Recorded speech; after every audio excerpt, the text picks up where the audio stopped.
நண்பர்களே, இது உங்க பட்ஜெட் ஃபேமிலி யூடியூப் சேனல். புனித யாத்திரை மேற்கொள்றது அப்படிங்கிறது நம்ம இந்துக்களுடைய வாழ்க்கை முறையில ஒரு பகுதினே சொல்லலாங்க. பல பேரு வரலாற்று சிறப்புமிக்க ஏகப்பட்ட புண்ணிய ஸ்தலங்களுக்கு போயிட்டு வர்றதையே வழக்கமா வச்சிருப்பாங்க. உதாரணத்துக்கு இப்போ நம்ம காசி இந்த மாதிரியான வட மாநிலத்துல இருக்கிற இடத்துக்கு போயிட்டு புனித யாத்திரைகள் மேற்கொள்றோம். இதுவே வட மாநிலத்துல இருக்கிறவங்க நம்ம தென் மாநிலத்துல குறிப்பிட்டு இந்த ஊருக்கு வர்றத வழக்கமா வச்சிருக்காங்க.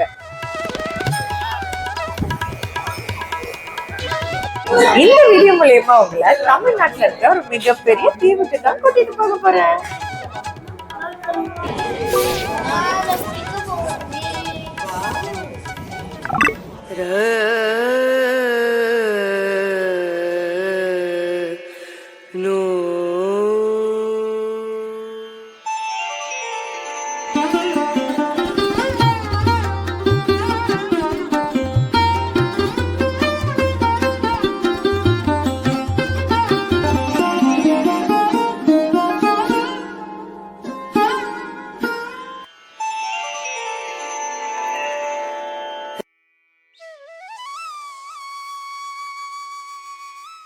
நாடுடைய சிவனே போற்றி, எந்நாட்டவர்க்கும் இறைவா போற்றி போற்றி.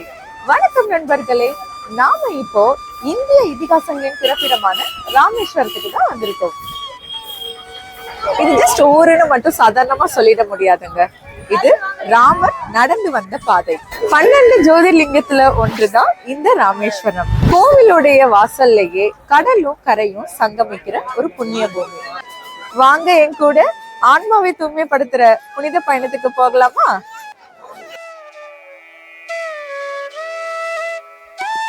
இது எங்களுடைய காசி யாத்திரை சீரீஸ். நம்மளோட இந்த காசி யாத்திரை பயணத்துல காசி விஸ்வநாதர், விசாலாட்சி தாயார், அன்னபூர்ணி தாயார் இவங்களை தரிசிச்சதோட மட்டும் இல்லாம பக்கத்துல இருக்கிற கயா, பிரயாக்ராஜ்னு சொல்லப்படுற அலகாபாத், அயோத்தியா இந்த 4 ஊர்களையுமே ஒரே ட்ரிப்ல சுத்தி பார்க்கறது தான் நம்மளோட இந்த காசி யாத்திரை சீரீஸ். இந்த 4 புண்ணிய ஸ்தலங்களையும் தரிசிச்சதோடு மட்டும் இல்லாம வித்தின் 3 monthsல ராமேஸ்வரத்தையும் தரிசிச்சுட்டு வந்தாதான் இந்த காசி யாத்திரை முழுமையடையுங்கிறது ஐதீகம். இப்போ ராமேஸ்வரம் போயிட்டு காசிக்கு போகணுமா இல்ல காசிக்கு போயிட்டு ராமேஸ்வரம் போகணுமா? இதோட தெளிவான விளக்கமோ இந்த ராமேஸ்வரத்துக்கு ஸ்டே பண்ணாம ஜஸ்ட் 1 டேலயே எப்படி சுத்தி பார்த்துட்டு வரலாங்கிற ஒரு சூப்பரான டூர் பிளானையும் இந்த வீடியோல தெளிவா சொல்லியிருக்கோம். ஸோ வீடியோவை ஃபுல்லா பாருங்க. பட் நாங்க இந்த ராமேஸ்வரத்துக்கு 1 night 2 daysனு கொஞ்சம் நிதானமா லோ பட்ஜெட்ல சுத்தி பார்க்கலாங்கிற பிளானோட தான் வழக்கமா ட்ரெயின் ஏறுற சென்னை எக்மோருக்கு பதிலா ஒரு சேஞ்சுக்கு தாம்பரம் ரயில்வே ஸ்டேஷனுக்கு வந்துட்டோம். சென்னை எக்மோர்ல இருந்து நைட்டு 8:35 கிளம்புற ராமேஸ்வரம் எக்ஸ்பிரஸ் தாம்பரத்துக்கு சரியா 9 மணிக்கெல்லாம் வந்துடுச்சு. அதுல ஏறி எங்களோட இந்த காசி யாத்திரையோடைய கடைசி ஊரான ராமேஸ்வரம் நோக்கி எங்க பயணத்தை தொடங்கிட்டோம். இந்த ராமேஸ்வரத்துக்கு நம்ம தமிழ்நாட்டுல இருந்து மட்டும் இல்லாம இந்தியா அளவுல மேக்சிமம் ஸ்டேட்ல இருந்து நிறைய வீக்லி ட்ரெயின், ஸ்பெஷல் ட்ரெயின்ஸ்னு ரன் ஆகுது. ஸோ உங்க டைம் கன்வீனியன்ட்டுக்கு ஏத்த மாதிரி டிக்கெட்ஸ் புக் பண்ணிக்கோங்க. நாங்க இப்ப ராமேஸ்வரம் போறதுக்காக ராமநாதபுரம் தாண்டி தாங்க போய்கிட்டு இருக்கோம். வழக்கமா எந்த ஒரு ட்ரெயின் ஜேர்னினாலுமே நல்ல ஒரு 7:30 மணி வரைக்கும் 8 மணி வரைக்குமே கூட நல்லா தூங்குவோம். ஆனா இந்த ராம்நாத் சைட் போறப்ப மட்டும்தான் காலையில 6 மணிக்கெல்லாம் அலாம் செட் பண்ணி எழுந்திரிச்சிடுவோம். ஏன்னா ஒரு பிரிட்ஜு, ஒரே ஒரு பிரிட்ஜு, அதுவும் உலக அளவுல ஃபேமஸான ஒரு பிரிட்ஜு, அதை பாக்குறதுக்காக தான். ஏற்கனவே அந்த பிரிட்ஜ்ல டிராவல் பண்றதுக்கு அவ்வளவு சூப்பரான எக்ஸ்பீரியன்ஸ் கொடுக்கும் நமக்கு. இப்போ புதுசா வேற இன்னொரு பிரிட்ஜும் கட்டி இருக்கிறாங்களா, எப்படி இருக்க போதும் அப்படின்னு ஒரு பயங்கர எக்ஸைட்மெண்ட்ல தான் நாங்க டிராவல் பண்ணிக்கிட்டு இருக்கோமே. அடுத்தது மண்டபம் ஸ்டேஷன் வரும். அது வந்ததுக்கு அப்புறமா குடுகுடன் வீடியோ எடுக்கிறதுக்காக ஓடி போய் அந்த டோர் கிட்ட இடம் பிடிக்கணும். அதான் ஒரு பெரிய வேலையா அடுத்தது. இப்ப நம்ம போயிட்டு இருக்கிற இந்த ராமேஸ்வரங்கிற ஊரு தமிழ்நாட்டுல இருக்கிற ஒரு மிகப்பெரிய தீவு. சோ கடலுக்கு நடுவுல போட்டிருக்கிற இந்த பிரிட்ஜஸ் மூலமா மட்டும்தான் ராமேஸ்வரத்தை ரீச் பண்ண முடியுமே. என்னதான் இந்த பிரிட்ஜ் பார்க்கறதுக்கு ரொம்பவே அழகா இருந்தாலும் இதுக்குன்னு ஒரு சோக வரலாறும் இருக்கு. இன்ஃபேக்ட் உலகத்திலேயே மிகவும் ஆபத்தான ரயில் பயணம்னா அது இந்த ராமேஸ்வரம் ரயில் பாதை தான். இன்னும் புரியும்படி சொல்லணும்னா 1964ல் இந்த பிரிட்ஜ் மேல போயிட்டு இருந்த ஒரு ட்ரெயினே ஆழி பேரலையில சிக்கி கடல்ல விழுந்து நூற்றுக்கணக்கான மக்கள் உயிரிழந்தாங்களாம்.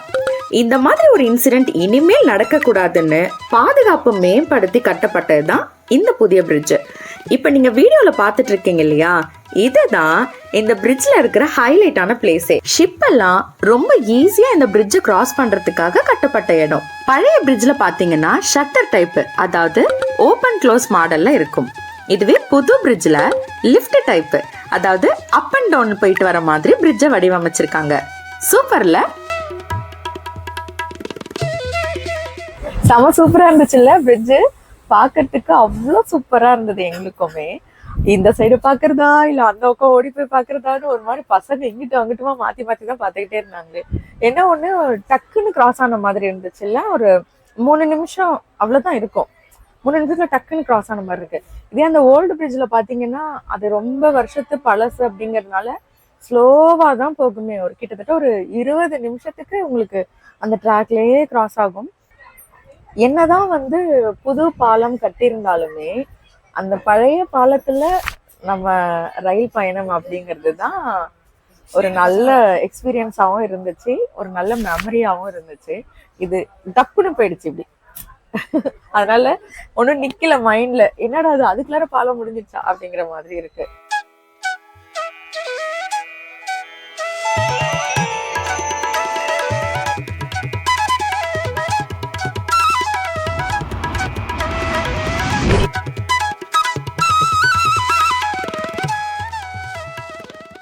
ஓகே, நம்ம ராமேஸ்வரம் வந்தாச்சுங்க. ராமேஸ்வரம் நாங்க வந்து லாஸ்ட் ஒரு 4-5 வருஷத்துக்கு முன்னாடி வந்திருந்தோம். அப்ப வந்து ரயில்வே ஸ்டேஷனுக்கும் இப்பவுமே பாத்தீங்கன்னா பயங்கர சேஞ்சஸ். ஃபுல்லா வந்து உங்களுக்கு கன்ஸ்ட்ரக்ஷன் ஒர்க் தான் போய்கிட்டு இருக்கு. பாத்தீங்கன்னா தெரியுது பாருங்களேன், அழகா கோவிலுடைய தூண்கள் மாதிரியே அமைச்சிருக்கிறாங்க. அண்ட் ரயில்வே ஸ்டேஷனுடைய அந்த உச்சி கோபுரம் பாருங்க, அதுவுமே வந்து கோவில் கோபுரம் அந்த மெத்தட்லயே தான் இப்ப கன்ஸ்ட்ரக்ட் பண்ணிக்கிட்டு இருக்காங்க. இன்னும் ஒரு 1 இயர்ல பாத்தீங்கன்னா இந்த கன்ஸ்ட்ரக்ஷன் ஒர்க் எல்லாமே கம்ப்ளீட் ஆயிடும். இப்போ புதுசாக ரிட்டையரிங் ரூம் கூட கட்டியிருக்கிறாங்க. அதே மாதிரி ரயில்வே ஸ்டேஷன் உங்களுக்கு லேடிஸ்க்கு தனியாக வெயிட்டிங் ஹால் இருக்குது, கிளாக் ரூம் ஃபெசிலிட்டி இருக்குது. ஸோ ராமேஸ்வரம் 1 டே ட்ரிப் வரவங்க உங்களோட லக்கேஜஸை நீங்கள் கிளாக் ரூமில் வச்சுட்டு கூட கோவில் போய் சுற்றி பார்க்கலாம். அப்புறம் இருக்கிற டூரிஸ்ட் பிளேஸில் கூட நீங்கள் வந்து சுற்றி பார்த்துட்டு லக்கேஜஸ் எடுத்துகிட்டு ரிட்டர்ன் கிளம்பலாம். சரிங்களா? ரயில்வே ஸ்டேஷன்ல இருந்து ராமநாத சுவாமி கோவிலுக்கு சுமார் 2 கிலோமீட்டர் டிஸ்டன்ஸ் இருக்கும். நாங்க இந்த 2 பிளேஸையுமே ஈஸியா ஆக்சஸ் பண்றதுக்கு ஏத்த மாதிரி சென்டரா இருக்கிற லொகேஷன்ல தான் ஸ்டே பண்ணிருந்தோமே. ராமேஸ்வரத்துல ஹோட்டல்ல ஸ்டே பண்ணி சுவாமி தரிசனம் பண்ணணும்னு நினைக்கிறவங்களுக்கு உங்களுக்கு ரயில்வே ஸ்டேஷன் பக்கத்துலயும் ஏகப்பட்ட ஹோட்டல்ஸ் அண்ட் ரூம்ஸ் கிடைக்குதுங்க. அதே மாதிரி கோவிலை சுத்தியுமே எக்கச்சக்கமான ஹோட்டல்ஸ் இருக்குது. சுமார் 500 ரூபாயில இருந்து உங்களுக்கு ஸ்டே பண்றதுக்கான ரூம்ஸ் கிடைக்குதுங்க. பட் நம்ம ஒரு ஃபேமிலியா ஸ்டே பண்றோம் அப்படின்னா இங்க ஒரு 1000 ரூபாய் ரேஞ்ச்ல பாக்கிறதுக்கு கொஞ்சம் நல்லாவும் இருக்குது. ஸோ ஸ்டே பொறுத்த வரைக்கும் கவலையே வேண்டாம். A few hours later. Okay, நாங்க வந்து பிரேக்ஃபாஸ்ட் முடிச்சுட்டு ரூமுக்கு போயிட்டு ரெஃப்ரெஷ் ஆயிட்டு அதுக்கப்புறம் இப்போ வந்து ஃபர்ஸ்ட் வேலையா தனுஷ்கோடி நோக்கி தான் போய்கிட்டு இருக்கோமே. என்னன்னா ரூமோடைய செக்இன் டைம் பாத்தீங்கன்னா 11 o'clock கொடுத்துருந்தாங்க. நம்ம வந்து ரொம்ப அர்லியரா போயிட்டோமா, ஒரு 2 மணி நேரம் அங்க நம்ம சும்மா தான் உட்கார வேண்டியதாயிடுச்சு. ஸோ போயிட்டு உடனே ரெஃப்ரெஷ் ஆயிட்டு இதுக்கு மேற்பட்டு கோவிலுக்கு போனோம் அப்படின்னா உங்களுக்கு நடை வந்துட்டு 4 மணிக்கு தானே திறப்பாங்க. ஸோ அந்த கேப்ப நம்ம தனுஷ்கோடி போய் பார்த்துட்டு வந்துடலாம் அப்படின்னு டிசைட் பண்ணிட்டோம். ஸோ இப்போ நம்ம வந்து தனுஷ்கோடிக்கு தான் போயிட்டு இருக்கோம். ஷேர் ஆட்டோல போயிட்டு இருக்கோம். இந்த தனுஷ்கோடி அதுக்கப்புறம் அரிச்சல்முனை இந்த ஏரியாலாம் போகிறதுக்கு உங்களுக்கு கவர்மெண்ட் பஸ் சர்வீஸே இருக்குதுங்க. ஆனா வந்து 1 ஹவருக்கு ஒரு பஸ் அப்படிதான் உங்களுக்கு இங்க ரன் ஆகுமே. ஸோ நாங்க வந்து வெயிட் பண்ண வேண்டாம் அப்படின்னு சொல்லிட்டு ஷேர் ஆட்டோ மாதிரி தான் புக் பண்ணிக்கிட்டோம். இப்போ எங்க 4 பேருக்கு சேர்த்து 300 ரூபாய் சார்ஜ் பண்றாங்க. நம்ம இப்ப நேரா அரிச்சல்முனைக்கு போய் இறங்கிட போறோம். அங்கிருந்து அங்க கிடைக்கிற ஆட்டோவையோ இல்ல பஸ்ஸையோ யூஸ் பண்ணி நம்ம தனுஷ்கோடிக்கு வந்துக்கலாம் அப்படின்னு டிசைட் பண்ணிருக்கிறோம். வாங்க. இந்த அரிச்சல்முனை ராமேஸ்வரம் கோவில்ல இருந்து சுமார் 24 கிலோமீட்டர் டிஸ்டன்ஸ்ல இருக்குது. இதுல ஃபர்ஸ்ட் 4 கிலோமீட்டர் மட்டும்தான் மக்கள் வசிக்கும் பகுதியே. மேற்கொண்டு இருக்கிற 20 கிலோமீட்டர் தடை செய்யப்பட்ட பகுதி. இப்போதைக்கு டூரிசம் ஃபிஷர்மேனுக்கு மட்டும்தான் அலோ பண்ணிருக்காங்களே, அதுவும் ஈவினிங் 6 மணி வரைக்கும் தான்.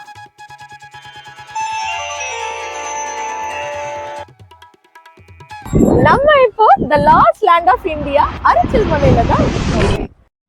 எல்லாரும் சொல்றாங்க இதான் லாஸ்ட் லேண்ட் ஆஃப் இந்தியான்னு. பட் நமக்கு தெரியும்ல, லாஸ்ட் லேண்ட் ஆஃப் இந்தியானா அந்தமான்ல இருக்கிற இந்திரா பாயிண்ட் தாங்க. வேணும்னா நம்ம இந்திய தீபகற்பத்தை மட்டும் கணக்கெடுத்து பாக்குறோம் அப்படின்னா அப்போ இந்த அரிச்சல் முனையை லாஸ்ட் லேண்ட் ஆஃப் இந்தியான்னு சொல்லலாம். இங்க இருந்து ஸ்ரீலங்கா வெறும் 20 கிலோமீட்டர் தானா. பாருங்க, தெரியுறாங்களா நம்ம தமிழ் மக்கள்? அவங்களுக்கு பொங்கல் வாழ்த்து சொல்லலாமா? சும்மா நம்ம மனப்பிரமைக்கு தாங்க அப்படி சொல்லிக்க முடியுமே. பட் இந்த அரிச்சல் முனையில இருந்து பாத்தீங்கன்னா ஸ்ரீலங்கால உங்களுக்கு தெரிய வாய்ப்பே கிடையாது. ராமேஸ்வரம் வரீங்க அப்படின்னா அப்ப கட்டாயமா இந்த அரிச்சல் முனைக்கு வந்து ஒரு முறை விசிட் பண்ணுங்க. பார்க்க அவ்வளவு சூப்பரா இருக்குங்க. ஆக்சுவலா நாங்க வந்து ஷேர் ஆட்டோல வந்தோம் அப்படிங்கறதுனால எங்களை வந்து லாஸ்ட் பாயிண்டான இந்த அரிச்சல் முனையில தான் டிராப் பண்ணாங்களே. இனிதான் நம்ம வந்து தனுஷ்கோடி அப்புறம் ஆன் தி வேல இருக்கிற கோதண்டராமன் கோவில் இது எல்லாமே போய் பார்க்கணும். சப்போஸ் நீங்க இண்டிவிஜுவல் ஆட்டோல வரீங்க அப்படின்னா அப்ப ஃபர்ஸ்ட் வந்துட்டு கோதண்டராமன் கோவில் பார்த்துட்டு தென் தனுஷ்கோடி பார்த்துட்டு அதுக்கப்புறம் கடைசியா தான் இந்த அரிச்சல் மலைக்கு வருவீங்களே. இந்த தனுஷ்கோடி ரூட்டு அப்புறம் ராமேஸ்வரத்தில் இருக்கிற சில முக்கியமான கோவில்கள், டூரிஸ்ட் பிளேசஸ் இதெல்லாம் போயிட்டு வர்றதுக்கு இங்கே பெஸ்ட் டிரான்ஸ்போர்ட்னு பார்த்தீங்கன்னா அது ஆட்டோ தான். இந்த ஆட்டோ பொறுத்த வரைக்கும் பேக்கேஜில் தாங்க பேசுவாங்களே. அதாவது 8 பாயிண்ட்டு, 10 பாயிண்ட்டு, 12 பாயிண்ட்டுன்னு ஒவ்வொன்றுக்கும் ஒவ்வொரு ரேட்டு பொறுத்த வரைக்கும் 800 ரூபாயிலிருந்து 1500 ரூபாய்க்கு வரைக்கும் சீசனுக்கு ஏற்ற மாதிரி சார்ஜ் பண்ணுறாங்க. காரில் வரவங்களுக்கு கவலையே வேணாம். ஆனால் ஆட்டோவில் பிளான் பண்ணுறவங்க கண்டிப்பாக பேரம் பேச தெரிஞ்சிருக்கணும், சரிங்களா?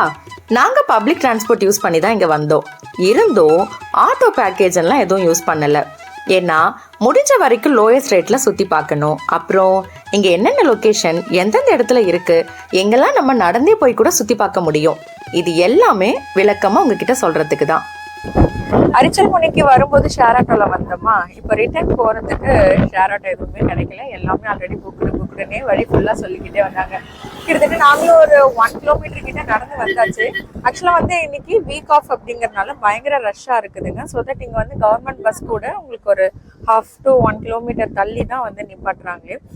இதுவே வந்துட்டு நீங்க நார்மல் டேஸ்ல வரீங்க அப்படின்னாக்கா அப்போ வந்து உங்களுக்கு அரிச்சல் முனை அந்த பாயிண்ட் வரைக்குமே கூட உங்களுக்கு கவர்மெண்ட் பஸ் சர்வீஸ் கிடைக்குது. இப்போ பாத்தீங்கன்னா இந்த பஸ்ஸும் ஃபுல் ஆயிடுச்சா. ஸோ அடுத்தது இன்னொரு பஸ்க்காக எல்லாரும் வெயிட் பண்ணிக்கிட்டு இருக்கோம். அடுத்து இன்னொரு பஸ் வந்துச்சு. அதுவும் பயங்கர கூட்டம். வேற வழி இல்லாம அதுலயே ஏறி தனுஷ்கோடி இறங்கி பஸ் ஸ்டாண்ட் பக்கத்துல இருக்கிற ஒரு ஹோட்டல்ல லஞ்ச் சாப்பிட்றதுக்காக போயிருந்தோம். ஓகே, நம்ம வந்து தனுஷ்கோடியில் இப்போ லஞ்சுக்கு தான் வந்திருக்கோங்க. இந்த கடை பார்த்தீங்கன்னா கரெக்டாக லைட் ஹவுஸ் இருக்குதுங்க. லைட் ஹவுஸ்க்கு ஆப்போசிட்டில் இருக்கிற கடை தான். சாப்பாடு வந்துட்டு ஃபுல் அண்ட் ஃபுல்லாக அன்லிமிட்டட் மீல்ஸ் தான் சொல்லியிருக்காங்க. வெஜ் வந்து 100 ரூபாய், நான்வெஜ்க்கு வந்து 120 ரூபாய். சாப்பாடு சூப்பராக இருக்கு. ஆல்ரைட், நம்ம அடுத்ததான் வந்து லைட் ஹவுஸ்க்கு தாங்க வந்திருக்கிறோமே. இங்கே பார்த்தீங்கன்னா என்ட்ரி டிக்கெட்டாக பெரியவங்களுக்கு 10 ரூபாயும் குழந்தைங்களுக்கு 5 ரூபாயும் சார்ஜ் பண்ணுறாங்க. இதில் வந்து லிஃப்ட் ஃபெசிலிட்டியும் இருக்குது அப்படின்னு சொல்லியிருக்காங்க. ஆக்சுவலாக க்யூ பார்த்தீங்களா எது வரைக்கும் இருக்குதுன்னு சொல்லிட்டு. லிஃப்ட்டில் வந்து வெயிட் பண்ணோன்னா கண்டிப்பாக நமக்கு டைம் எடுக்கும். ஸோ ஸ்டெப்ஸ் இருந்துச்சுன்னா நம்ம ஸ்டெப்ஸ் மூலியமாகவே போகலாமா? வாங்க.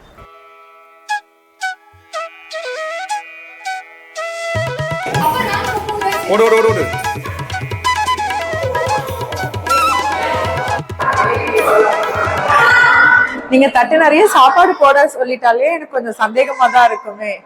அடுத்தது எத்தனை மணி நேரம் நம்மள நடக்க விட போறாரோ அப்படின்னு சொல்லி. நான் இப்போ முட்டி வலிக்க படிக்கட்டுல ஏறணும். கியூல நின்று லிஃப்ட்ல போயிருந்தா கூட மினிமம் 1/2 மணி நேரத்துக்கு மேல ஆகியிருக்கும். இப்போ நாங்க நடந்து போனதால ஜஸ்ட் 10 நிமிஷத்துல லைட் ஹவுஸ் டாப்புக்கு ரீச் பண்ணிட்டோம். அங்க இருந்து நாங்க பார்த்த வியூஸ் இருக்குதே பா. இந்த ராமேஸ்வரம் தனுஷ்கோடி ரூட் பொறுத்த வரைக்கும் 2 பக்கமும் கடல், நடுவுல இந்த ஒரு ரோடு மட்டும்தான். இந்த ரோட்ல டிராவல் பண்றதே அட்டகாசமா இருக்கும். அதுலயும் இந்த லைட் ஹவுஸ்ல நின்று டாப் வியூல இந்த ரூட்டை பார்க்கறதுக்கு சான்ஸே இல்லை. வேற லெவல் ஃபீல் கொடுத்துச்சு. ஓகே, நம்ம லைட் ஹவுஸ் ரொம்பவே திருப்தியா சுத்தி பார்த்தாச்சு. அடுத்ததான் நம்ம வந்து தனுஷ்கோடியோடைய பழைய கிராமம் சூறாவளியில் அழிஞ்சு போச்சு இல்லைங்களா, அங்கதான் போய் பார்க்க போறோம். வாங்க. இந்த லைட் ஹவுஸ்க்கு கொஞ்சம் முன்னாடி ரோட்டுக்கு 2 பக்கமும் இருக்கிறது தான் தனுஷ்கோடி பழைய சிட்டி. இப்போதைக்கு இது ரெஸ்ட்ரிக்டட் பகுதி, தங்கறதுக்கெல்லாம் அலோட் கிடையாது, ஒன்லி டூரிசம் பர்பஸ்க்கு தான். நம்ம இப்போ தனுஷ்கோடி கிராமத்துக்கு தான் வந்திருக்கிறோமே. ஒரு காலத்தில் மிகப்பெரிய மீனவ கிராமமாக இருந்த இந்த இடம் இயற்கை பேரிடர்களில் சிக்கி இன்னைக்கு இயற்கை அழிவுக்கு அடையாளமாக சிதிலமடைந்த கட்டிடங்களோட காட்சியளிக்குது. இப்போ நீங்க வீடியோல பார்த்துட்டு இருக்கிற இந்த சர்ச் தான் தனுஷ்கோடியில ஒரு காலத்துல ரொம்பவே பிஸியா இயங்கிக்கிட்டு இருந்த சர்ச். இது மட்டுமா, இன்னும் post office, medical college, railway ஸ்டேஷன்னு ராமேஸ்வரத்துல ஒரு முக்கியமான நகரமா செயல்பட்டு வந்தது தான் இந்த தனுஷ்கோடி. 1964 டிசம்பர் 22 இந்த நாள் ராமேஸ்வரம் மக்களுக்கு மட்டும் இல்ல, இந்திய மக்கள் மனசிலும் ஒரு ஆறாத வடுவை ஏற்படுத்திய நாள்னே சொல்லலாம். மணிக்கு 250 கிலோமீட்டர் வேகத்துல வீசிய அதிவேக சூறாவளி காத்தும் கடல் கொந்தளிப்பும் சேர்ந்து இந்த தனுஷ்கோடிங்கிற ஒரு முழு நகரத்தையே அழிச்சிடுச்சு. இன்ஃபேக்ட் அந்த டைம்ல பாம்பன் பாலத்துல வந்துட்டு இருந்த ஒரு ட்ரெயினையே கடல் அலைகள் அடிச்சுட்டு போயிருக்குன்னா, அப்போ அடிச்ச சூறாவளி காத்தோடைய கோரமுகம் எந்த அளவுக்கு இருந்திருக்கும்னு கற்பனை பண்ணிக்கோங்களேன். இந்த பேரழிவுல ஆயிரக்கணக்கான மக்கள் உயிரிழந்ததாக சொல்லப்படுது. இந்த இன்சிடென்ட்டுக்கு அப்புறம் தான் தனுஷ்கோடி மக்கள் வாழ தகுதியற்ற பகுதி அப்படின்னு அறிவிக்கப்பட்டிருக்கு. என்னதான் இந்த இடம் ஒரு பேரழிவை நினைவூட்டினாலும் இதோட இயற்கை அழகு, வரலாற்று முக்கியத்துவம், இன்னும் பல காரணங்களால ஆயிரக்கணக்கான மக்கள் வந்து செல்லும் சுற்றுலா பகுதியாக தற்போது காட்சியளிக்குது. இந்த இடத்துல ஒரு 1/2 மணி நேரம் டைம் ஸ்பெண்ட் பண்ணிட்டு அடுத்ததா நாங்க கோதண்டராமர் திருக்கோவிலுக்கு தான் கிளம்பிருந்தோமே. பட்ஜெட் ஃபேமிலி மேன் என்ன பண்றாருன்னு பாருங்க. பட்ஜெட்ல போய் கிடைக்கல, எங்களை எந்த வண்டியில ஏத்தி கூட்டிட்டு போறாரு. அப்ப பின்னாடி பஸ்ஸே வருதுப்பா, மீன் வண்டி. கமகமன்னு போறோம், மீன் வண்டி வணக்கம் டிராவல் பண்றோம். இந்த தனுஷ்கோடி ரூட்ல காலையில 10 மணிக்கு முன்னாடியே வந்தீங்கன்னா ஆண்டிவேல நிறைய இடங்கள்ல இந்த மாதிரி இழுவலைகள் போட்டு மீன் பிடிக்கிறத பார்க்கலாம். இது உங்களுக்கு கொஞ்சம் வித்தியாசமான அனுபவமாகவும் இருக்கும். குழந்தைகளுக்கும் மீனவ மக்களுடைய வாழ்க்கை முறையை பத்தி தெரிஞ்சுக்க ஒரு வாய்ப்பாகவும் இருக்கும். ஓகே, மணி 5 மணி ஆகுதுங்க. நம்ம வந்து இப்போ கோதண்டராமர் கோவிலுக்கு தான் போக போறோமே. 6 மணிக்கெல்லாம் வந்துட்டு கோயில் க்ளோஸ் பண்ணிடுவாங்க. இது கொஞ்சம் ரெஸ்ட்ரிக்டட் ஏரியா. 6 o'clock மேல யாரும் வரவும் கூடாது. இங்க இருந்து கடற்கரைன்னு எல்லாரையும் வெளில அனுப்பிடுவாங்க. கொஞ்சம் ஃபாஸ்டா போய் பார்த்துட்டு வரலாம் வாங்க.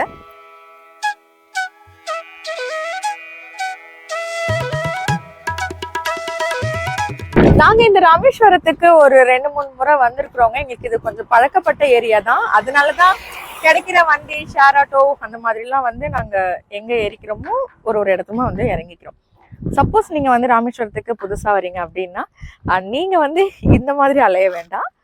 பெட்டர் ஒரு ஷேர் ஆட்டோ புக் பண்ணிக்கோங்க. ஸோ நீங்க அதில் ஏறினாலே போதும், அவங்களே உங்களுக்கு எல்லா இடமும் சுத்தி காட்டிடுவாங்க. சரிங்களா? இந்த கோவில் பாருங்களேன், எவ்வளவு சூப்பரா இருக்குது போற வழின்னு. இந்த சைடும் கடல், இந்த சைடும் கடல், நடுவுல மட்டும் ஒரு ரோடு. ஆஹா, டிராபிக்கே இல்லாத ரோடு, அப்படியே செம்மையா இருக்குது. தெரியுதா? நம்ம ரோட்ல இருந்து ஜஸ்ட் ஒரு 300 மீட்டர் வண்டியிலையோ நடந்தோ போனோம்னா அதான் தெரியுது பாருங்க கோவில்.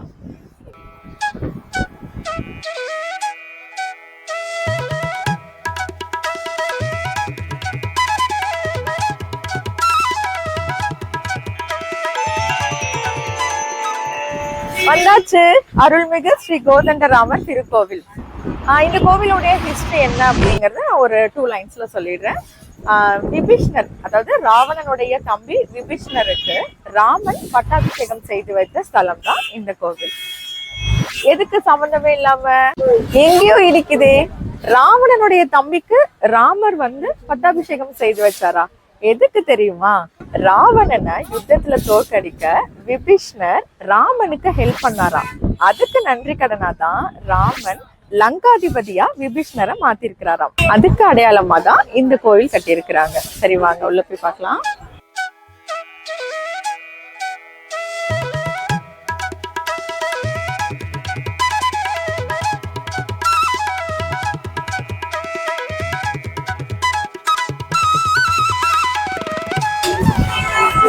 தரிசனம் முடிச்சாச்சு. கோவில்ல கொஞ்சம் கூட்டம் இருந்துச்சுங்க. ஸோ தட் கொஞ்சம் டைம் ஆயிடுச்சு. டைம் இப்பவே 6 மணி ஆகுதா, நட சாத்த போறாங்க. ஓகே, இப்போ வந்து நம்ம ரிட்டர்ன் அதே அளவுக்கு நடந்து தான் போய் அங்கதான் மெயின் ரோட்ல பஸ் வரும் சொல்லியிருக்கிறாங்க. அதுவும் 6 மணிக்கு வரும்னு சொல்லியிருக்கிறாங்க. நம்ம போய் செக் பண்ணலாம். சப்போஸ் கவர்மெண்ட் பஸ் வந்துச்சுன்னா நம்ம பஸ் மூலியமாவே ராமேஸ்வரம் போய் இறங்கிடலாம். அப்படி இல்லாட்டினா மீன் வண்டியோ இல்ல வேற என்ன வண்டி வருதோ தெரியல, பாக்கலாம். இருட்டுறதுக்குள்ளார நம்ம சீக்கிரம் அந்த மெயின் ரோட ரீச் ஆகணும். 6 மணி பஸ் பிடிக்கணும். ஏன்னா அரிச்சல் முனையில இருந்து ராமேஸ்வரம் வரைக்கும் உங்களுக்கு இன்பிட்வீன்ல பாத்தீங்கன்னா இது ரிசர்வ் ஏரியா அப்படிங்கறதுனால எலக்ட்ரிசிட்டி கிடையாது, செல்போன் நெட்வொர்க்ஸ் எதுவுமே கிடையாது. இவங்கெல்லாம் வண்டி புக் பண்ணிட்டு வந்திருக்காங்க, அதனால சல்லுன்னு கிளம்பிடுறாங்க. நம்ம பஸ்ல போனோம் இனிமேல் தான். கொஞ்சம் ஃபாஸ்டா மூவ் பண்ணலாம் வாங்க.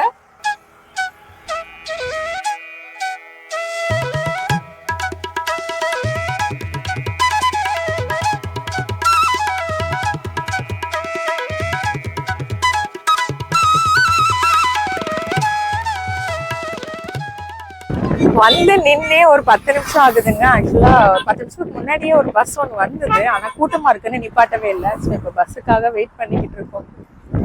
பஸ்ஸா வந்துச்சுன்னா பே பண்ணி போவோம். அப்படி இல்லாட்டினா இது ரெஸ்ட்ரிக்டட் ஏரியா இல்ல, யாரும் நம்மள நீங்க இவ்வளவு நேரம் நிக்க வைக்க மாட்டாங்கல்ல. யாராவது கூட்டிட்டு போய் அது முறையில விட்டாங்கன்னா போயிடுவோம். ஒரு ½ அப்புறமா தான் பஸ்ஸே வந்துச்சு. அதுல ஏறி நாங்க ஸ்டே பண்ணியிருந்த அந்த ஹோட்டல் வாசல்லையே கேட்டு இறங்கிக்கிட்டோம். ஓகே, தேங்க்ஸ்ண்ணா.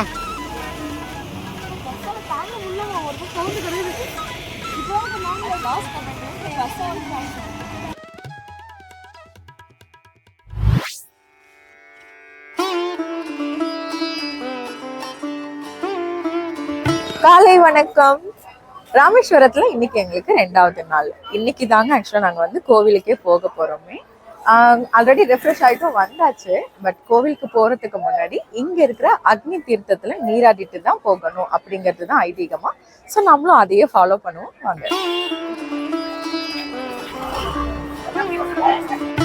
ஆக்சுவலா அக்னி தீர்த்தம் போறதுக்கான வழி இந்த வழின்னு சொல்லி தாங்க போர்ட்ல மென்ஷன் பண்ணிருக்காங்க. அது வந்து வெஹிக்கிள்ஸ் மூலமா போறவங்களுக்கு தான் நம்ம இந்த ரூட்ல போக போறோமே. பட் நடந்து போறவங்களுக்கு எனக்கு அப்படியே ஸ்ட்ரைட் லெஃப்ட்ல தான் நம்ம போக வேண்டியது இருக்கு. சரிங்களா? அக்னி தீர்த்தம் போறதுக்கு இந்த கோவிலுடைய வடக்கு வாசல் வழியாவே நம்ம நடந்து போனாலே தீர்த்தம் வந்துருமாங்க. அது அங்க தெரியறது தாங்க கிழக்கு வாசலுக்கான கோபுரமே. அந்த கார்னர்ல பாத்தீங்கன்னா ஒரு குட்டி சந்து மாதிரி ரைட் சைட்ல போகும். ஸோ அந்த வழியா போனாலே நம்ம ஈஸியா அக்னி தீர்த்தத்துக்கு ரீச் பண்ணிட முடியும். உங்களுக்கு சப்போஸ் வழி ஏதாவது குழப்பமா இருக்கு அப்படின்னா இங்க எல்லாருமே கூட்டமா அந்த வழியா தான் நடந்து போவாங்க. நீங்க ஜஸ்ட் அவங்களை ஃபாலோ பண்ணிட்டு போனாலே கூட கரெக்டா அக்னி தீர்த்தத்துக்கு ரீச் பண்ணிடலாம். சரிங்களா?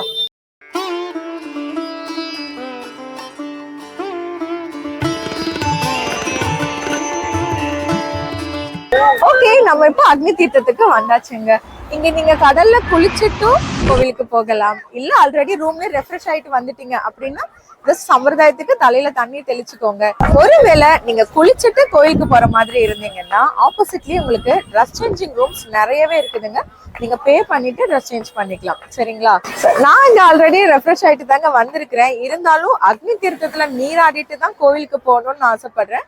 ஸோ தட் இப்போ நான் போய் குளிக்கலான்னு தான் டிசைட் பண்ணியிருக்கிறேன். இங்கதான் பெரும்பாலான பரிகார பூஜைகள், முன்னோருக்கு தர்ப்பணம் கொடுக்கறது, திதி, அஸ்தி பூஜை, இன்னும் நிறைய பூஜைகளை மேற்கொள்றாங்க. ஒவ்வொரு பூஜைக்கும் ஒவ்வொரு ரேட்டுங்க. பூஜைக்கான ஐயரையும் நம்ம இங்க ஸ்பாட்லயே கூட புக் பண்ணிக்கலாம். அப்புறம் ஒரு முக்கியமான விஷயம், காசி யாத்திரை மேற்கொள்ற எல்லாருக்குமே ஒரு கன்ஃபியூஷன் இருக்கும். இப்போ காசிக்கு போக போறோம், என்ன மாதிரியான வழிமுறைகளை ஃபாலோ பண்றது? சில பேரு ராமேஸ்வரம் போயிட்டு தான் காசிக்கு வரணும் அப்படின்னு சொல்றாங்க. சில பேரு காசிக்கு வந்துட்டு ராமேஸ்வரம் போகலாம் அப்படின்னு சொல்றாங்க. இதுல இன்னும் சில பேரு ராமேஸ்வரம் போயிட்டு அங்கிருந்து சிவலிங்கத்தை மண்ணுல எடுத்துட்டு வந்து காசியில கரைச்சிட்டு அகைன் இங்க இருக்கிற தீர்த்தத்தை எடுத்துட்டு வந்து ராமேஸ்வரத்துல வச்சு நம்ம ஸ்நானம் பண்ணணும் அப்படின்னு சொல்றாங்க. சுவாமி கும்பிடுறதுக்கு எதுக்குங்க இவ்வளவு காம்ப்ளிகேஷன்? ராமேஸ்வரத்துக்கு வர நார்த் இந்தியன்ஸ் தான் அதிகமா இந்த மெத்தடை ஃபாலோ பண்றாங்க. ஏன்னா வட இந்தியால இருக்கிற பெரும்பாலான புராதன கோவில்கள், அங்க இருக்கிற சிவலிங்கம், இது எல்லாமே முகலாயர்களுடைய ஆட்சி காலத்துல அழிக்கப்பட்டது. ஆனா நம்ம ராமேஸ்வரத்துல இருக்கிற சிவலிங்கம் சீதை பிராட்டி தன் கைகளாலேயே மணலால உருவாக்கின சிவலிங்கம். அதை எடுத்துட்டு போக முடியாதுல்ல. அதுக்கு பதிலாக தான் அவங்க கையாலேயே மணலால ஒரு சிவலிங்கம் செஞ்சு அதை காசிக்கு எடுத்துட்டு போய் பூஜை பண்றாங்க. நமக்கு தான் நம்ம சாமி நம்ம ஊர்லயே இருக்காங்களே, நம்ம ஏன் இந்த மெத்தடை ஃபாலோ பண்ணணும்? ஆக்சுவலா இந்த விஷயமே எங்களுக்கு காசியில நாங்க மீட் பண்ண ஒரு தமிழ் சாது சொல்லி தாங்க தெரியுமே. ஸோ நம்ம எப்படி திருவண்ணாமலைக்கு திருச்செந்தூருக்கெல்லாம் நம்ம குடும்பத்தோட போய் சுவாமியை தரிசிச்சுட்டு வரோமோ அதே மாதிரி தாங்க இந்த காசிக்கும்ன்றதுதான் எங்களுடைய தனிப்பட்ட கருத்து. அதே தீர்த்தத்துக்கு ஜஸ்ட் அப்படியே ஒரு 100 மீட்டருக்கு ஆப்போசிட்ல போனீங்கன்னா உங்களுக்கு சிவா போட் ஹவுஸ்னு ஒரு போட்டிங் சர்வீஸ் ரன் பண்றாங்க. இதுக்கு வந்து ஒரு ஆளுக்கு 100 ரூபாய் சார்ஜ் பண்றாங்க. போன வருஷம் வந்திருந்தப்போ நாங்க போயிட்டு வந்தோம். பட் இந்த முறை வந்துட்டு மழை இருக்கிறதால உங்களுக்கு அலைகளுடைய வேகம் அதிகமா இருக்கு அப்படின்னு சொல்லிட்டு போட் சர்வீஸ் வந்து இப்போதைக்கு தற்சமயத்துக்கு நிறுத்தி இருக்கிறாங்க. சரிங்களா? ஆமா, அந்த தெரியுதா, அதுதான் அந்த போட் சர்வீஸ் ரன் பண்ற இடம்.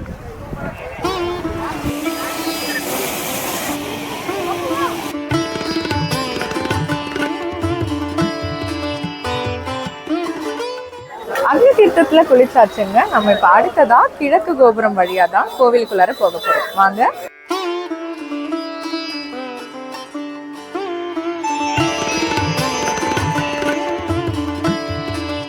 ஸோ இந்த கிழக்கு கோபுரத்தோடைய வாசல்லையே உங்களுக்கு வந்துட்டு ஃப்ரீயா செப்பல் ஸ்டாண்டும் இருக்குது. அதே மாதிரி உள்ளார வந்துட்டு மொபைல் போன்ஸ், நம்ம எடுத்துட்டு போற ஹேண்ட் பேக்ஸ்லாம் நாட் அலோட் அப்படிங்கறதுனால நம்ம லக்கேஜையுமே இங்க லாக்கர் ரூம்ல வச்சுட்டு போலாங்க.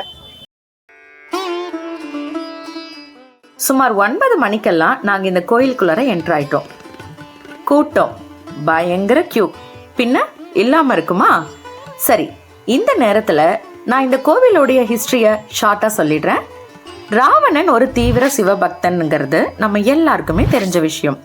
அப்பேற்பட்ட சிவபக்தனை யுத்தம் பண்ணி அழிச்சதால ராமருக்கு பிரம்மஹத்தி தோஷம் வந்துடுச்சான். ஸோ தோஷ பரிகாரத்துக்காக இங்க ஒரு சிவலிங்கத்தை பிரதிஷ்டை செய்யணும்னு முனிவர்கள் சொன்னதால ராமர் அனுமனை காசிக்கு அனுப்பி அங்கிருந்து ஒரு சிவலிங்கத்தை எடுத்துட்டு வரும்படி ஆணையிட்டாராம். பட் அனுமன் வர்றதுக்கு ரொம்பவே லேட் ஆயிடுச்சு. அந்த லேட்டுக்கான காரணம் என்னன்னு நம்மளுடைய காசி வீடியோல காலபைரவருடைய கதையிலேயே சொல்லியிருப்போம்.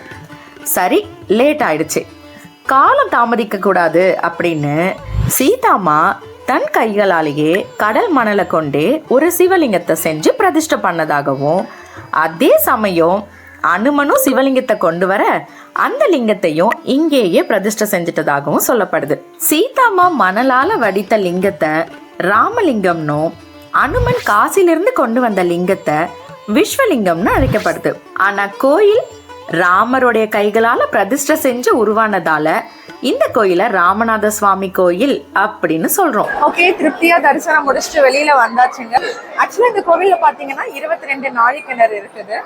அதுல எல்லாமே நம்ம வந்து கோவிலுக்குள்ளார நீராடிட்டாலும் ஈர துணியோட சன்னதிக்குள்ளார போகக்கூடாது அப்படின்னு இங்க வந்து சொல்லியிருக்கிறாங்க. ஸோ நீங்க வந்து இந்த நாழி கிணறுல குளிச்சுட்டு வெளியில போய் ட்ரெஸ் சேஞ்ச் பண்ணிட்டு தான் அதுக்கப்புறம் கோவிலுக்குள்ளார வர மாதிரி இருக்கும். ஆக்சுவலா இந்த இன்ஸ்ட்ரக்ஷன் அங்க இருந்த போர்ட்ல போட்டிருந்தாங்க. ஆனா நாங்க போயிருந்த டைம்ல அவ்வளோ ஒன்றும் ஸ்ட்ரிக்டா ஃபாலோ பண்ணல. ஸோ டைரக்டா சன்னதிக்கு போயிட்டு சுவாமியை திருப்தியா தரிசனம் பண்ணியாச்சு. பக்கத்துல இருந்த பர்வதவர்த்தினி தாயாரையும் திருப்தியா வணங்கியாச்சு. கோவில்ல இருந்து வெளியில வந்தாச்சு. அடுத்தது எங்க? சரி, ஓகே, வாங்க.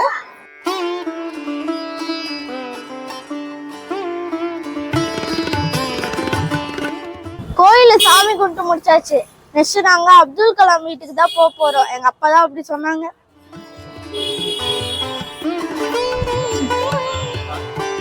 அது மட்டுமா சொன்னாங்க? நல்லதுயா போனோம்னு சொன்னாங்க. வாங்க போனோம்.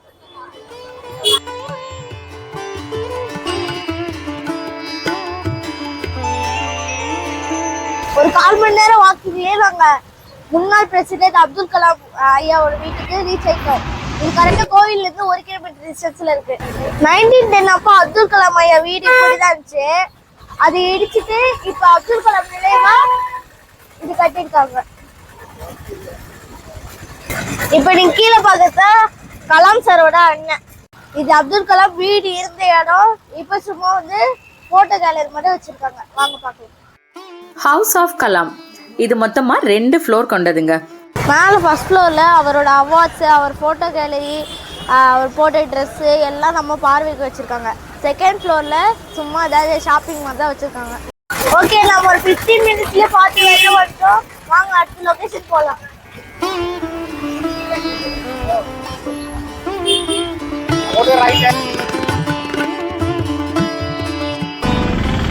நம்ம நடக்க முடியுதா? நம்ம கலாம் சார் வீட்ல இருந்து ஜஸ்ட் 1 கிலோமீட்டர் டிஸ்டன்ஸ்ல தாங்க பஞ்சமுக ஆஞ்சநேயர் சன்னதி இருக்குது. அந்த ஆஞ்சநேயர் கோயிலுக்கு போற வழியிலேயே ராமர் தீர்த்தம்னு ஒரு சன்னதி இருக்குது. இப்ப நம்ம அடுத்ததான் ஸ்ரீ ராமர் தீர்த்தத்துக்கு போயிட்டு சுவாமியை தரிசிச்சுட்டு தென் பஞ்சமுக ஆஞ்சநேயர் கோயிலுக்கு போலாம். ஓகே, நம்ம கோவிலுக்குள்ள என்ட்ரு ஆகும்போது உங்களுக்கு வந்து லெஃப்ட் சைட்ல ஒரு பெரிய தீர்த்த குளம் இருக்குதுங்க. ஃபர்ஸ்ட் நம்ம இங்க வந்து கல்ல கொஞ்சம் தண்ணி தெளிச்சுக்கிட்டு அதுக்கப்புறமா ஆப்போசிட்ல இருக்கிற கோவிலுக்குள்ளார போகலாம். ஆனா மெயின்டெனன்ஸே இல்லாத குளம் பாருங்க, ஃபுல் அண்ட் ஃபுல்லா பச்சை கலர்ல மேல ஃபுல்லா பாசி தான் படிஞ்சிருக்கு.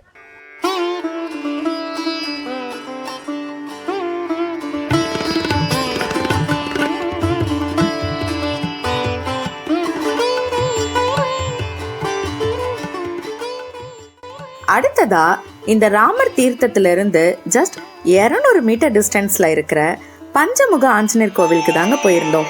அதாவது 5 தலைகள் உள்ள அனுமன் கோவில். இந்த கோவில்ல ஹைலைட்டான விஷயமே ராமாயணம் தொடர்புடைய மிதக்கும் கல்ல நிறையவே இங்க பார்க்கலாம். இந்த கற்கள் எல்லாம் சுனாமி மாதிரியான கடல் சீற்றங்களின் போது வெளிவந்தவையாம். அதையெல்லாம் சேகரிச்சு இந்த மாதிரி கோவில்கள்ல வச்சு பாதுகாக்கிறாங்க. ஓகே, நம்ம பஞ்சமுக ஆஞ்சநேயரையுமே தரிசிச்சாச்சுங்க. என்ன ஒண்ணு உள்ள போட்டோஸ் வீடியோஸ்லாம் அலோ பண்ணவே இல்லை. ஸோ அதனால டக்குன்னு முடிஞ்சிருச்சு. ஓகே, நம்ம நெக்ஸ்ட் வந்து இதுக்கு பக்கத்துல தான் லக்ஷ்மண தீர்த்தம் வருது. அங்கேயும் போகலாம் நடந்தே. ஓகே, லக்ஷ்மண தீர்த்தம் ஜஸ்ட் 2 மினிட்ஸ் வாக்கபிள்லே நம்ம இங்க வந்துடலாம். ஐயோ, ரொம்ப டயர்டா இருக்குதுங்க. காலையில ஏச்சதுல இருந்து சலிக்காம நடக்க வச்சுக்கிட்டே இருக்கிறாங்க. வழியில ஏதாவது வாங்கி தருவியா?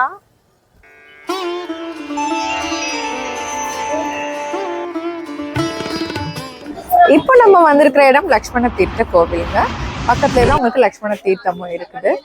லக்ஷ்மணர் தன்னுடைய பாவ விமோச்சனத்துக்காக இந்த குளத்தை உருவாக்குனதாக சொல்லப்படுதுங்க. கோவிலுக்குள்ள போலாம். லக்ஷ்மணர் அப்படி என்ன பாவம் செஞ்சாரு? ஒருவேளை சிவபக்தனான ராவணனை அழிக்க ராமருக்கு உதவி செஞ்சதால இருக்குமோ? சரியா தெரியல. எது எப்படியோ இந்த லக்ஷ்மண தீர்த்தங்களும் நல்லா நீட்டா மெயின்டைன் பண்ணியிருந்தாங்க. ஆனா ஒண்ணு, இறங்க தான் விடல. அதுக்கு பதிலா ஒரு பாட்டிமா இந்த தீர்த்த குளத்து தண்ணிய வரவங்க மேல எல்லாம் தெளிச்சு விட்டுக்கிட்டே இருந்தாங்க. அடுத்ததா எங்க பிளான் படி இங்கிருந்து ராமர் பாதம் போயிட்டு அங்கிருந்து பேய் கரும்புங்கிற ஏரியால இருக்கிற டாக்டர் அப்துல் கலாம் மெமோரியல் ஹாலுக்கு போகணும். இதுல விஷயம் என்னன்னா, மெமோரியல் ஹாலுடைய என்ட்ரி டைம் 4:30 மணியோட க்ளோஸ்டு. ஆல்ரெடி டைம் 3 மணி தாண்டிடுச்சு. ஸோ ஃபர்ஸ்ட் மெமோரியல் ஹால் போகலாம் அப்படின்னு முடிவு பண்ணி இங்கிருந்தே பஸ் ஏறி கிளம்பிட்டோம். இந்த மெமோரியல் ஹால் பஞ்சமுகி ஆஞ்சநேயர் கோவில்ல இருந்து சுமார் 4 கிலோமீட்டர் தூரத்துல இருக்கு. அடுத்ததா நமது நாட்டுக்கு பெருமை சேர்த்த த மிசைல் மேன் என்று அழைக்கப்படுகிற doctor APJ Abdul Kalam national memorial தாங்க வந்திருக்கோங்க. இதுக்கு என்ட்ரன்ஸ் டிக்கெட்னு பார்த்தீங்கன்னா எல்லாருக்குமே கம்ப்ளீட்டாக ஃப்ரீ தான். என்ன ஒன்று, உங்களுடைய பேக்ஸு, மொபைல் ஃபோன்ஸ் இந்த மாதிரி எதுவுமே லக்கேஜஸ்லாம் உள்ள அலோட் கிடையாது. அது பார்த்தீங்கன்னா உங்களுக்கு வெளியில் வந்துட்டு நிறைய கடைகள் இருக்கு இல்லைங்களா, அங்கே வந்து நீங்கள் டெம்பரவரியாக கொடுத்துட்டு வேணால் போகலாம். சரிங்களா? கலாம் சாரை பற்றி அவ்வளோ ரொம்ப சிம்பிளாலாம் நம்மளால சொல்லிடவே முடியாதுங்க. ஏன்னா அவர் வாழ்ந்த இடத்துல இருந்து அவர் அடைஞ்ச உயரம் அப்படிங்கிறது ரொம்ப பெரிய விஷயம். நம்மளால கற்பனை கூட பண்ணி பார்க்க முடியாதுங்க. நமது பிறப்பு ஒரு சம்பவமாக இருக்கலாம், ஆனால் நமது இறப்பு ஒரு சரித்திரமாக இருக்க வேண்டும். வாங்க அப்துல் கலாம் வழியில நடக்கலாம், வாங்க போலாம். நம்ம கலாம் சார் பிறந்தது 15th அக்டோபர் 1931, இறந்தது 27th ஜூலை 2015. இதுக்கு நடுவுல அவர் செஞ்ச சாதனைகளை அடையாளப்படுத்துவது தான் இந்த Abdul Kalam national memorial hall. ஒரு மனிதர் வாழ்ந்த வாழ்க்கைய பார்க்க இங்க வரல, ஒரு தேசத்தின் கனவு எப்படி உருவானதுங்கிறத பார்க்க வந்திருக்கோம். உங்க பிள்ளைகளுக்கு நல்ல மோட்டிவேஷன் கிடைக்கணும்னா நீங்க கட்டாயம் விசிட் பண்ண வேண்டிய இடத்துல இதுவும் ஒண்ணு. ஓகே, நம்ம ஒரு 45 மினிட்ஸ்லயே இந்த மெமோரியல் ஹால் சுத்தி பார்த்தாச்சுங்க. இந்த மெமோரியல் ஹால்ல பாத்தீங்கன்னா அப்துல் கலாம் ஐயாவுடைய சமாதி இருக்குது. அதுக்கப்புறம் அவங்களுடைய போட்டோ கேலரிஸ், அவருடைய ஸ்டாச்சூஸ், அவர் சொன்ன பொன்மொழிகள், அவர் ஆற்றிய பணிகள் என்ன நாட்டுக்காக, இது மாதிரி நிறைய விஷயங்கள் இருக்குதுங்க. இதுக்கு க்ளோசிங் டைம் பார்த்தீங்கன்னாக்கா ஈவினிங் 5 மணிங்கிறதால கடகடகடான வெளியில அனுப்பி விட்டுட்டாங்க. அவ்வளவுதான். நம்ம அடுத்ததான் இங்கிருந்து ராமர் பாதம் அந்த சன்னதிக்கு தான் போக போறோம். பொதுவா எல்லாரும் இங்கிருந்து 7 கிலோமீட்டர் டிஸ்டன்ஸ்ல இருக்கிற பாம்பன் பிரிட்ஜை பார்க்க தான் அடுத்ததா போவாங்களே. இந்த பிரிட்ஜோட ஹைலைட் என்ன அப்படின்னு பார்த்தீங்கன்னா அஃப்கோர்ஸ் ட்ரெயின் டிராவல் தாங்க. நம்ம போகும்போதும் சரி ரிட்டர்ன் வரும்போதும் சரி ட்ரெயின்லேயே தானே ட்ராவல் பண்ணுறோம். ஸோ மறுபடியும் எதுக்கு அங்கே போகணும்னு எங்கள் பிளானில் பாம்பன் பாலத்தையும் ஆட் பண்ணலை. அதே மாதிரி மெமோரியல் ஹாலில் இருந்து ஜஸ்ட் 2 கிலோமீட்டர் டிஸ்டன்ஸில் இருக்கிற வில்லுண்டி தீர்த்தத்துக்கும் போகலை. டைரெக்டாக ஒரு ஆட்டோ பிடிச்சி ராமர் பாதத்தை நோக்கி கிளம்பிட்டோம். இந்த ராமர் பாதம் கோயில் ஆல்ரெடி சொன்ன மாதிரி பஞ்சமுகி ஆஞ்சநேயர் கோவில்ல இருந்து ஜஸ்ட் 2 கிலோமீட்டர் டிஸ்டன்ஸ்ல தான் இருக்குது. இந்த 2 கிலோமீட்டர் டிஸ்டன்ஸுக்கும் பஸ் ஃபெசிலிட்டின்னு எதுவுமே கிடையாது. ஒரே ஆப்ஷன் ஆட்டோ தான். அதே மாதிரி இந்த கோவிலை தரிசனம் பண்ண ஒரு 10லேருந்து 15 நிமிஷம் தாங்க ஆகுமே. ஸோ நாங்கள் வந்து அதே ஆட்டோல கொஞ்ச நேரம் வெயிட் பண்ண சொல்லி எங்களை ரிட்டர்ன் ராமநாத சுவாமி கோவில் கிட்ட ட்ராப் பண்ணிடுங்கன்னு சொல்லி தான் புக் பண்ணோமே. ஆட்டோவுக்கு எங்க ஃபேமிலிக்கு 300 ரூபாய் சார்ஜ் பண்ணாங்க. ராமேஸ்வரத்துல நம்மளுடைய கடைசி லொகேஷனா ராமர் பாதத்துக்கு தாங்க வந்திருக்கிறோமே. இந்த இடம் பார்த்தீங்கன்னா ராமர் கோயில்ல இருந்து ஜஸ்ட் ஒரு 3 கிலோமீட்டர் டிஸ்டன்ஸ்ல இருக்குது. இது பார்த்தீங்கன்னா ஒரு சின்ன மலை குன்று மாதிரி இருக்கும். அதுக்கு மேல அமைச்சிருக்கிற ஒரு கோவில் தான். புராணங்களின்படி இந்த இடத்துல தான் ராமர் வந்து நின்று இலங்கை எங்க இருக்குது அப்படின்னு சொல்லிட்டு பார்த்ததாக ஐதீகமா. ஸோ தட் இதுக்கு வந்து ராமர் பாதம் அப்படின்ற பேரும் வந்ததாக சொல்லப்படுகிறது. ஸோ கோவில் வந்து ஆல்மோஸ்ட் ஒரு 6 o'clockலாம் சாத்திடுவாங்களாம். நம்ம அதுக்குள்ள போய் பார்த்துட்டு வந்துடலாம்.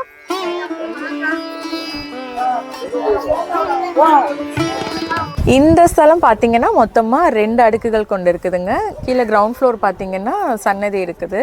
மேலே வந்து ஜஸ்ட் ஒரு வியூ பாயிண்ட் மாதிரி தான் இருக்குது. நம்ம இங்கே மேலே இருந்து இந்த என்டையர் ஏரியாவுமே செம்மையாக பார்த்து ரசிக்கலாம். இங்கேருந்து பார்த்தீங்கன்னா ராமேஸ்வரம் ராமநாத சுவாமியோடைய சன்னதியும் கோபுரங்கள் தெரியும்.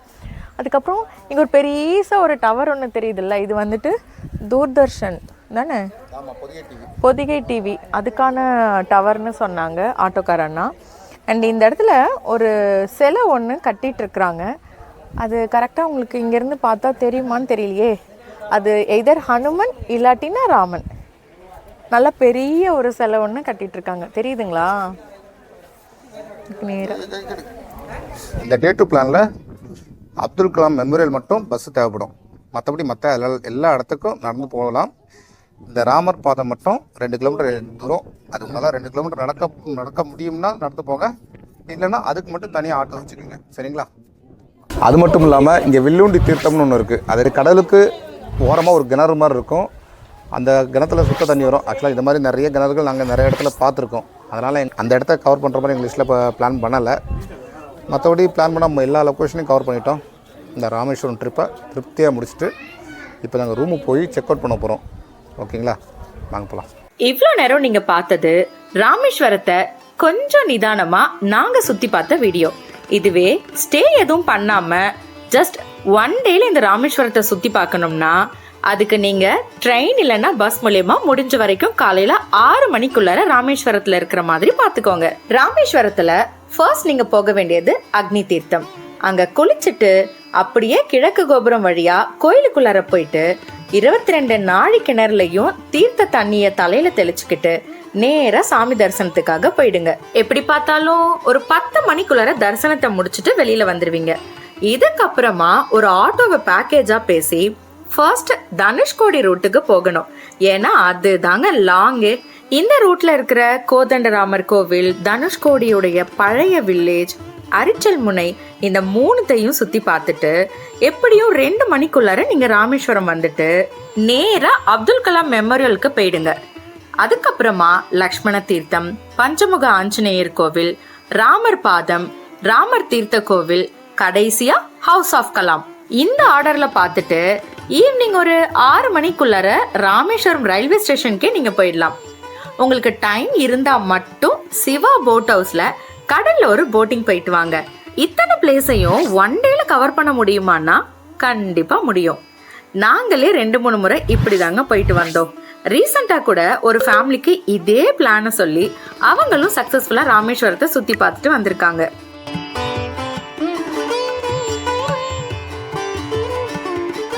ஓகே, இந்த ராமேஸ்வரத்தோட நம்மளுடைய இந்த காசி யாத்திரை ட்ரிப்பை ரொம்ப ரொம்ப ரொம்ப நிறைவா முடிச்சிட்டோங்க.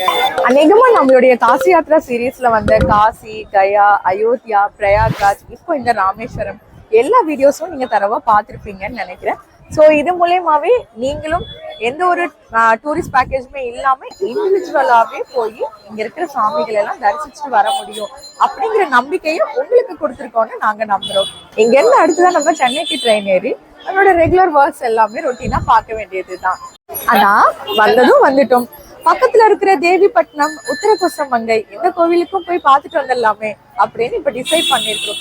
ஸோ அதோட வீடியோஸும் உங்களுக்கு வரும், மிஸ் பண்ணாம பாருங்க.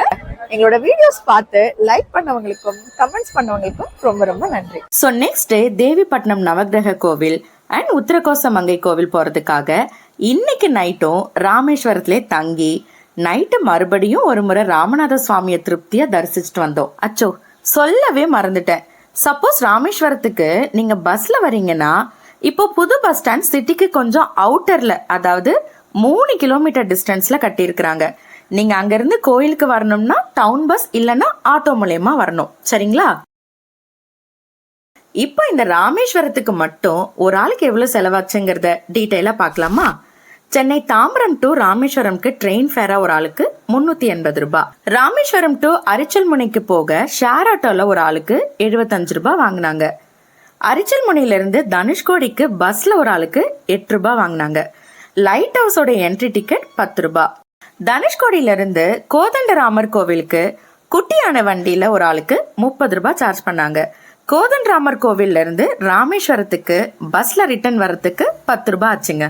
டே 2ல மேக்சிமம் இடங்களுக்கு நடந்தே போயிட்டோம். ஒன்லி லக்ஷ்மண தீர்த்தம் டு அப்துல் கலாம் மெமோரியல் ஹாலுக்கு பஸ்ஸுக்கு ஒரு ஆளுக்கு 8 ரூபாய் சார்ஜ் பண்ணாங்க. தென் மெமோரியல் ஹால்ல இருந்து ராமர் பாதம் போயிட்டு அகெயின் ராமநாத சுவாமி கோவில்லையே டிராப் பண்றதுக்கு ஆட்டோல எங்க ஃபேமிலிக்கு 300 ரூபாய் வாங்கினாங்க. தென் ரூம் ரெண்டா 950 ரூபாய் ஒரு நாளைக்கின் வீதம் 2 நாளைக்கு 1900 ரூபாய் சார்ஜ் பண்ணாங்க. இதுல தாங்க செலவாச்சு. அப்புறம் ஃபுட் அண்ட் அதர் பர்ச்சேஸ்லாம் எக்ஸ்ட்ரா ஆகும். இந்த வீடியோ உங்களுக்கு யூஸ்ஃபுல்லா இருந்திருக்கும்னு நம்புறோம். வீடியோ உங்களுக்கு பிடிச்சிருந்தா லைக் பண்ணுங்க, ஷேர் பண்ணுங்க, கமெண்ட் பண்ணுங்க அண்ட் மறக்காம பட்ஜெட் சேனலுக்கு சப்ஸ்கிரைப் பண்ணுங்க. நன்றி.